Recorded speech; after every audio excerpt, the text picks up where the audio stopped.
అంటే పదే పదే జరిగిపోయిన అంశాలు చెప్తూ చేయాల్సిన అంశాలను పక్కన పెడుతున్నారు రేవంత్ రెడ్డి గారు.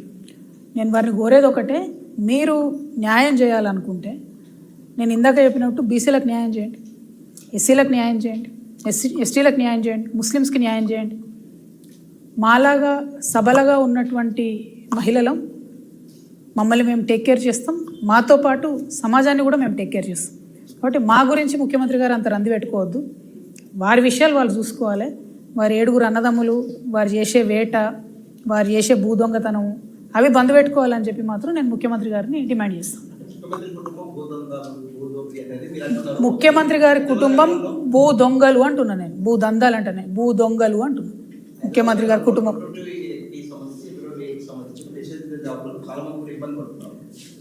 అంటే టెక్నాలజీ వచ్చిన తర్వాత, ధరణి వచ్చిన తర్వాత భూమిలో ఉండేటటువంటి లిటిగేషన్ని తగ్గిస్తామనేటటువంటి ఒక ఆలోచనతో వచ్చింది. కానీ అప్పుడు ధరణి మిస్యూజ్ అయింది, ఇప్పుడు భూభారతి కూడా మిస్యూజ్ అవుతుంది. అదేవిధంగా పొంగులేటి శ్రీనివాసరెడ్డి గారు 22Aలో 1 కోటి ఎకరాలు ఉన్నాయంటే ఆయన మీరు అప్లికేషన్ పెట్టుకుంటే చాలు 3 రోజులలో చేస్తామని చెప్తున్నారు.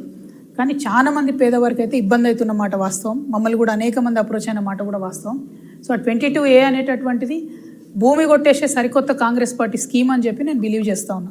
అంతకుముందు ధరణిలో సరి చేస్తామని చెప్పారు, ధరణిలో డిస్ప్యూట్స్ దాదాపు 5 to 7% కూడా లేకుండే, సడన్గా 1 కోటి ఎకరాలకు ఎట్లా పెరిగింది? ఇది వీళ్ళది వేస్తున్నటువంటి కొత్త స్కీము.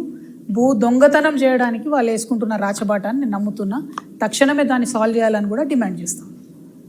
Thank you. జై తెలంగాణ.